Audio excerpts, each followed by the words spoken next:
A very good evening, my dear students, and welcome to the YouTube channel Travel with Geography. Students, in this video, we will continue with our chapter number 4, that is your industry, and we will continue today from the Jamshedpur. You can see I am taking your NCERT book. So we will continue with the industries. ऐसे आप सबने chapter में देखा है, हमने इसमें industries के ऊपर मेन डिस्कशन की है. लास्ट वीडियो में बेटा मैंने आपको आयरन एंड स्टील इंडस्ट्री का इंट्रोडक्शन दिया था. अब हम आयरन एंड स्टील इंडस्ट्री को अब हम आगे इसकी सब डिविजन्स पढ़ने जा रहे हैं, जो है फर्स्ट आपकी जमशेदपुर. जमशेदपुर बेटा बिफोर 1947 से पहले हमारे पास सिर्फ एक ही आयरन एंड स्टील प्लांट था कंट्री में, that is Tata iron and steel company limited, जिसे हम बोलते हैं टिस्को. राइट हमारे पास 1947 से पहले एक ही आयरन प्लांट था जिसे हम कहते थे TISCO, that is Tata iron and steel company limited. ये आपको वन वर्ड डेफिनेशन में भी आ सकता है और ये आपको फुल फॉर्म की फॉर्म में भी आ सकता है. इट वॉज प्राइवेटली ओन्ड, इसका मतलब हुआ कि ये एक प्राइवेट कंपनी थी. बट आफ्टर इंडिपेंडेंस हमारी गवर्नमेंट ने इसमें इनिशिएटिव लिया. इनिशिएटिव होता है आगे कदम लिए, कुछ आगे हमने मतलब किसी चीज़ के लिए आगे इसको थोड़ा बदलाव करने के लिए आगे आए और इन्होंने कुछ सेटअप किए सर्वल आयरन एंड स्टील प्लांट्स को इंडिया में, मतलब और थोड़े से गवर्नमेंट ने स्टील प्लांट सेटअप करना स्टार्ट किया. जो आपका टिस्को है बेटा वो 1907 में साक्षी है. दिट्स अ प्लेस जो कन्फ्लुएंस का मतलब होता है जहाँ पे दो नदियाँ मिलती हैं. तो कौन सी नदी मिल रही है यहाँ पे? सुवर्णरेखा एंड कार्की इन झारखंड में है, वहाँ पर ये सिचुएटेड है. Later on Sakshi was renamed, ये जो नेम है उसका इसको चेंज करके क्या रख दिया गया? जमशेदपुर रख दिया गया. मतलब जो प्लेस है उसको बाद में अब जमशेदपुर कहते हैं. और geographically Jamshedpur is the most conveniently situated iron and steel centre in India. मतलब कि जोग्राफिकली का मतलब है यहाँ पर उसकी location wise, raw material wise, labour, transportation, हर चीज़ के हिसाब से जो हमारा जमशेदपुर है वो बहुत अच्छी लोकेशन में जो है उसकी सिचुएशन और लोकेशन जो है बेटा उसकी वो बहुत बेटर है.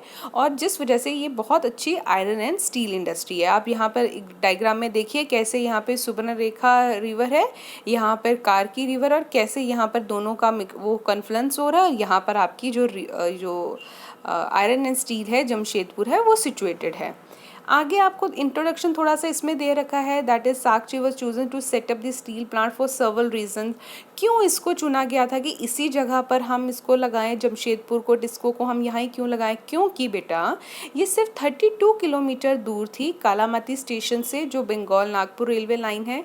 हमने जब चैप्टर स्टार्ट किया था तो मैंने आपको बताया था कि हर एक इंडस्ट्री जो है बेटा वो उस जगह पे लगेगी जहाँ पर उसके बहुत सारे फैक्टर्स जो हैं वो अच्छे हों. लाइक कि मैंने एक इंडस्ट्री लगानी है और मेरे पास वहाँ पर रेलवे अच्छा है, ट्रांसपोर्टेशन अच्छा है, मार्केट फैसिलिटी है, रॉ मटेरियल है, वाटर है, काफ़ी सारी चीज़ें अच्छी हैं, तो मैं वहाँ पे डेफिनेटली लगाना पसंद करूँगी. तो ऐसे ही ये जो सेटअप हुई थी तो इसका जो रेलवे स्टेशन था वो बहुत ज़्यादा इसके जस्ट 32 किलोमीटर्स जो था वो बहुत पास पड़ता था. उसी के साथ साथ यहाँ पर iron and coal, magnesium deposits जो थे वो भी कोलकाता के पास थे, वो भी बहुत अच्छे थे. देन उसके बाद मैग्नीशियम फ्रॉम उड़ीसा उससे मिल रहा है और छत्तीसगढ़ से मिल रहा है. देन वाटर सप्लाई बहुत अच्छी थी. दूसरा गवर्नमेंट ने काफ़ी अच्छे इनिशिएटिव लिए थे. कैपिटल है यहाँ पर, मनी जो है उसमें काफ़ी ज़्यादा अच्छी इन्वेस्टमेंट की जा रही थी. तो जिस वजह से ये जो इसकी लोकेशन थी जमशेदपुर में आयरन एंड स्टील की वो ज़्यादा से ज़्यादा अच्छी हो गई और जिससे बहुत ज़्यादा इसको हमारी इंडिया को इससे बेनिफिट होना शुरू कर दिया. लेकिन जमशेदपुर सर्वल अदर इंडस्ट्रीज़ जैसे टिस्को के साथ और बहुत सारी इंडस्ट्रीज़ वहाँ पे सेटअप की गई, जैसे प्रोड्यूस केमिकल्स की, लोकोमोटिव पार्ट्स की, एग्रीकल्चर इम्प्लीमेंट्स की, काफ़ी सारी इंडस्ट्रीज़ जो थी वो वहाँ पर सेटअप करना स्टार्ट कर दिया गया. देन डेवलपमेंट, जब इसकी डेवलपमेंट होनी शुरू हुई तो then open the roads to the rapid industrialisation development in India. वो कह रहे हैं जब टिस्को प्लांट की ज़्यादा डेवलपमेंट होनी स्टार्ट होगी, ज़्यादा से ज़्यादा इसकी जो इम्प्रूवमेंट है, प्रॉफिट ज़्यादा होने लग गया, तो वहाँ पर बहुत सारी और इंडस्ट्रीज़ जो थी उनके लिए भी रास्ते खुल गए.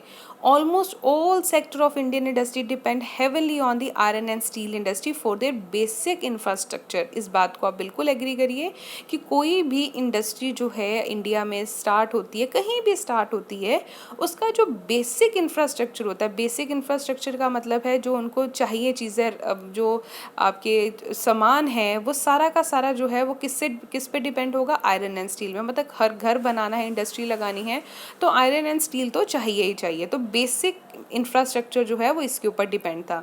Indian iron and steel industry consist of huge and large integrated steel plants as well as mini steel plants. वो कह रहे हैं बहुत सारी ये जो आयरन स्टील इंडस्ट्रीज़ हैं इनके अंदर बड़े वाले स्टील प्लांट्स भी हैं, छोटे भी हैं। एंड इट इंक्लूड्स कैंड्री producer, rolling mills and ancillary industry. मतलब इनके अंदर ये सारी चीज़ें जो हैं वो इन्वॉल्व होती हैं। अब इसका हम डिफ्रेंशिएट पढ़ेंगे पिट्सबर्ग के साथ। जैसे आपने आयरन एंड स्टील इंडस्ट्री का पढ़ा है, आपने पढ़ा है पहले जमशेदपुर के साथ, अब same iron and steel industry हमने पढ़नी है बेटा आपकी पिट्सबर्ग के साथ। पिट्सबर्ग कहाँ पर है, that is the United states of America में है। And the steel industry at Pittsburgh enjoy location advantage. Same जैसे हमने जमशेदपुर की पढ़ी है कि इसकी लोकेशन अच्छी है, सेम इसी तरीके से इसकी भी लोकेशन बहुत अच्छी है। Then some of the raw material जो इनको यहाँ पर वो भी लोकली अवेलेबल है, दैट आयरन और भी लोकली अवेलेबल है। आयरन माइंस जो है वो मिनेसोटा एरिया से आती है जो सिर्फ 1500 किलोमीटर है पिट्सबर्ग से। देन उसके बाद between these mines and Pittsburgh one of the world best route for shipping और cheaply the famous Great Lakes waterways वेज जो हैं वो यहाँ पर अवेलेबल हैं। Then trains carry the ore from the Great Lake to the Pittsburgh area, ये चीज़ें यहाँ पर अवेलेबल हैं। मीन्स कि यहाँ पर जो फैसिलिटी है पिट्सबर्ग को लगाने के लिए वो सारी की सारी बहुत ज़्यादा बेटर हैं। देन ओहियो रिवर, मोघालियो रिवर, एल्हिया रिवर, ये सारी जो रिवर्स हैं इन सब से वाटर फैसिलिटीज़ बहुत ज़्यादा अच्छी हैं। देन उसके बाद वो आगे कह रहे हैं कि today very few of the large steel mines are in Pittsburgh itself, कि अभी और ज़्यादा से ज़्यादा यहाँ पर इंडस्ट्रीज़ जो हैं वो स्टार्ट हो गई हैं। देन उसी के साथ ओहियो रिवर जो है वहाँ से अच्छा वाटर सप्लाई जो है वो मिल रहा है। एंड सेम जैसे हमने जमशेदपुर में पढ़ा है वैसे ये फैक्ट्री जो है यहाँ भी स्टील इंडस्ट्रीज़ हैं और यहाँ भी raw material to make different, जैसे आपको उसमें मैंने बताया है कि बेसिक हर चीज़ इंडस्ट्री जो भी लगेगी उसको आयरन स्टील चाहिए, तो सेम इसको भी वैसे ही चाहिए। तो ये आपका डिफरेंशिएट है। आपको आयरन एंड स्टील इंडस्ट्री का एग्ज़ाम में डिफरेंशिएट पूछा जा सकता है जमशेदपुर और पिट्सबर्ग का, और दोनों में लगभग आपने सिर्फ पॉइंट्स लगभग सेम है, बस नेम चेंज हो रहे हैं। वहाँ पर वाटर फैसिलिटी है, यहाँ भी है, बस रिवर्स का नाम दोनों में चेंज कर देना है, लोकेशन का नाम चेंज कर देना है, स्टेशन जहाँ पर इनको जो रेलवे लाइंस है उनका नाम चेंज कर देना, बाकी लगभग सेम है। ओके, अब वैसे ही अब हम पढ़ेंगे cotton textile industry. Cotton textile industry का बेटा हम जो डिफ्रेंशिएट पढ़ेंगे वो हम आपका डिफ्रेंशिएट पढ़ेंगे अहमदाबाद का किसके साथ, ओसाका के साथ। जैसे हमने आयरन एंड स्टील का पढ़ा है वैसे अब हम इसका कॉटन का पढ़ेंगे। तो सबसे पहले इंट्रोडक्शन है कॉटन टेक्सटाइल इंडस्ट्री। ना कॉटन टेक्सटाइल इंडस्ट्री आप सबको पता है दैट इज़ वीविंग क्लोथ की है, बहुत पुरानी इंडस्ट्री है ये हमारी इंडिया की। इंडिपेंडेंस के टाइम से हमारी इंडिया में ये कॉटन टेक्सटाइल जो है ये चलते आ रहे हैं। कॉटन, वूल, सिल्क, जूट, फ्लैक्स, ये सारी चीज़ें हमारी तब से चलती आ रही हैं। देन उसके बाद फाइबर्स जो हैं are the raw material of textile industry. Fibres जो हैं वो इससे बनते हैं। नेचुरल फाइबर्स जो हैं वो भी इसमें यूज़ किए जाते हैं। और man made fibre, two types of fibres होते हैं। वन वर्ड क्वेश्चन पूछा जा सकता है आपसे, फाइबर्स जो हैं वो कितने तरह के होते हैं। फाइबर्स हमारे पास दो तरह के हैं, natural and man made. Natural के अंदर हमारे पास बेटा आ गया wool, silk, cotton, linen and jute. और मैन मेड के अंदर हमारे पास आ गया नायलॉन, पॉलिएस्टर, रेयन, ये सारे आपके मैन मेड में आ गए। कॉटन टेक्सटाइल इंडस्ट्री जो है that is the oldest industry in the world, सबसे पुरानी है। एज आई टोल्ड यू कि before independence the cotton textile industry जो है वो चलती आ रही है। And till the Indian revolution in 18th century से कॉटन जो है वो यूज़ किया जा रहा है। टेकवीज पहले तो हाथ से बनाया जा रहा है, अब और टेक्निक्स अच्छी हो गई हैं तो उनसे बनाया जा रहा है।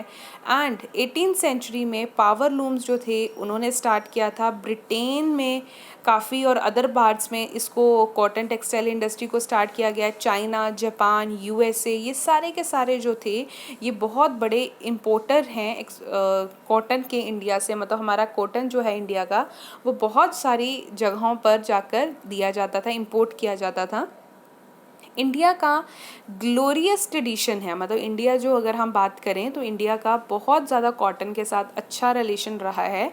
ब्रिटिश रूल से पहले भी हम लोग यहाँ पर, हमारे पास बहुत अच्छी मार्केट्स थी कॉटन की, जैसे मॉस्लिन है हमारा, बहुत अच्छी क्वालिटी का कॉटन है, सिनाज है बहुत अच्छी कॉटन है, मौसालीपट्टनम में है ये जगह।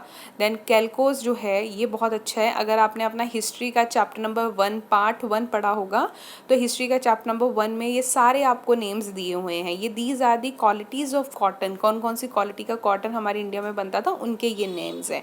पर डे बाय डे हम क्या देख रहे हैं, हमारा जो कॉटन है ये थोड़ा सा इसकी जो इम्पॉर्टेंस है वो कम होती जा रही है, क्योंकि इसका बहुत सारे सब्स्टिट्यूशंस आ गए हैं। पर अगर पहले की बात देखें, यहाँ पर आपको ये आप पैराग्राफ रीड करिएगा, but the production of hand, क्योंकि ये थोड़ा कॉस्टली है, अगर हाथ से बनेगी चीज़ तो डेफिनेटली वो महंगी होगी। अब उसके सब्स्टिट्यूशन में मशीन से बन रही हैं तो शायद चीज़ें थोड़ी सस्ती हो गई हैं और कॉटन का जो यूज़ है वो थोड़ा कम हो गया। पर स्टिल अभी भी बहुत जगहें ऐसी हैं जहाँ पर कॉटन के प्रोडक्ट्स जो हैं उनको यूज़ किया जाता है। अब हम इसका डिफ्रेंशिएट, यहाँ पर एक छोटा सा और पैराग्राफ दे रखा है आपको कि हमारी सबसे पहली जो कॉटन इंडस्ट्री जो लगी थी, जो सक्सेसफुल हुई थी, वो लगी थी मुंबई में 1854 में। ईयर याद रखिएगा, स्टेट याद रखिएगा। क्यों गई थी? क्योंकि यहाँ पर अवेलेबिलिटी ऑफ क्लाइमेट, कॉटन को लगाने के लिए जो चीज़ें चाहिए, जैसा इन्वायरमेंट चाहिए, जोग्राफिकल फैक्टर्स चाहिए, वो सारे यहाँ पर अवेलेबल थे। देन उसके बाद धीरे धीरे महाराष्ट्र एंड गुजरात, इन जगहों पर ये जो था कॉटन जो था वो आगे गया। देन और थोड़ा सा इनकी कॉटन की और आगे चलता गया, बिकॉज ये बहुत ज़्यादा लाइट होता है वेट में, क्वालिटी वाइज बहुत अच्छा होता है। देन कोयम्बटूर, कानपुर, चेन्नई, मुंबई, कोलकाता, अहमदाबाद, इन सारी जगहों पर ये जो कॉटन है ये चलता गया। Now we will see the differentiate between the cotton with Ahmedabad and Osaka. तो अब इसका फर्स्ट है दैट इज़, इट इज़ सबसे पहले तो कहाँ पर है ये, गुजरात इन दी साबरमती रिवर। फर्स्ट आपकी जो मिल है वो लगाई गई थी 1859 में, और उसके बाद it soon become the second largest textile city in India after Mumbai. Mumbai के बाद जो सबसे ज़्यादा फेमस हुई वो यहीं पर ये फेमस हुई। It is also known as Manchester of India. Manchester of India का मतलब है कि हब माना गया था जहाँ पर ये कॉटन जो था वो अवेलेबल मिल रहा था। लोकेशन वाइज बहुत बढ़िया, close, very close to cotton growing area, जहाँ पे कॉटन ग्रो किया जा रहा था उसके पास बहुत ज़्यादा पड़ रहा था। रॉ मटेरियल बहुत बढ़िया, क्लाइमेट जो है वो आइडल है स्पिनिंग और वीविंग के लिए, मतलब उगाने के लिए और उसको बाद में उसको थ्रेड्स में कन्वर्ट करने के लिए बहुत अच्छा है। फ्लैट टेरेन, लैंड बहुत अच्छी है, लैंड अच्छी है तो सॉइल ऊपर बहुत अच्छी है। एरिया जो है बहुत ज़्यादा पॉपुलेटेड है, पॉपुलेटेड होने की वजह से यहाँ पर आपको स्किल्ड, गुजरात और महाराष्ट्र स्किल्ड मतलब जिनको बहुत अच्छी नॉलेज और सेमी स्किल्ड जो काम कर सकते हैं, वो लेबर बहुत अच्छी आपको अवेलेबल है। रोड और रेलवे की क्वालिटी बहुत अच्छी है जिस वजह से ट्रांसपोर्टेशन बहुत अच्छा है हमारे पास। मार्केट, पॉपुलेशन ज़्यादा है तो मार्केट भी, और ऐसे भी डेवलप्ड सिटी है वो बहुत अच्छा अवेलेबल है, और मशीनरी वो भी हमारे पास है। तो टेक्निकली ये एरिया में हर चीज़ जो हमें ग्रो करनी है कॉटन को ग्रो करने के लिए या एक इंडस्ट्री को फेमस करने के लिए, वो सब इस जगह पर अवेलेबल था।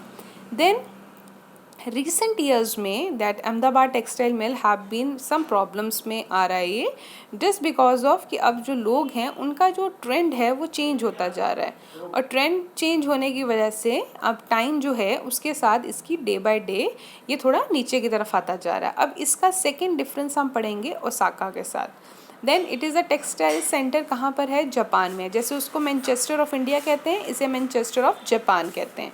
यहाँ भी बहुत सारे जोग्राफिकल फैक्टर्स हैं जो बहुत अच्छे हैं इसके लिए। एक्सटेंसिव प्लेन्स अराउंड ओसाका, बहुत अच्छी लैंड होने की वजह से, ग्रोथ होने की वजह से कॉटन बहुत अच्छा है। वार्म ह्यूमिड क्लाइमेट है स्पिनिंग और वीविंग के लिए। द रिवर जोडो, जैसे वहाँ पर हमारे पास रिवर है, यहाँ भी रिवर है हमारे पास जो बहुत अच्छा हमें वाटर सप्लाई कर रही है। लेबर ईजिली अवेलेबल है, पोर्ट के पास लोकेशन बहुत अच्छी है। देन उसके बाद हमारे पास बहुत सारी कंट्रीज़ हैं like Egypt, India, China, USA, जो यहाँ से कॉटन को इंपोर्ट कर रहे हैं, इसके प्रोडक्ट्स को कर रहे हैं और बहुत अच्छी क्वालिटी पे बेचा जा रहा है। एंड देन उसके बाद ये कह रहे हैं कि डे बाय डे, जैसे अगर आप देखेंगे ओसाका हैज़ बिन रिप्लेस, जैसे वहाँ भी हमने पढ़ा है, ऊपर भी पढ़ा है कि वहाँ पर भी इंडस्ट्री को लॉस होता जा रहा है, तो सेम यहाँ भी इंडस्ट्री जो है उसको थोड़ा रिप्लेसमेंट हो रही है क्यों रिप्लेसमेंट हो रही है? क्योंकि अब इन चीज़ों का मैंने आपको अभी बोला है कि टाइम के साथ चेंज हो जाते हैं। तो अब इसको रिप्लेस कौन कर रहा है इन इंडस्ट्री को? कॉटन इंडस्ट्री को रिप्लेस कौन कर रहा है? आयरन और steel, machinery, ship building, automobiles, ये इनको रिप्लेस कर रहे हैं। आई होप कि ये आपको समझ आया होगा। इसमें एग्ज़ाम में आपको डिफ्रेंशिएट ही पूछा जाएगा कि आपने कॉटन टेक्सटाइल इंडस्ट्री का डिफ्रेंशिएट बताना है विद अहमदाबाद एंड ओसाका, और सेम आयरन एंड स्टील का बताना है बेटा with Jamshedpur and Pittsburgh. I hope कि आपको ये वाला चैप्टर और ये कंटेंट क्लियर हुआ होगा। थैंक यू बेटा।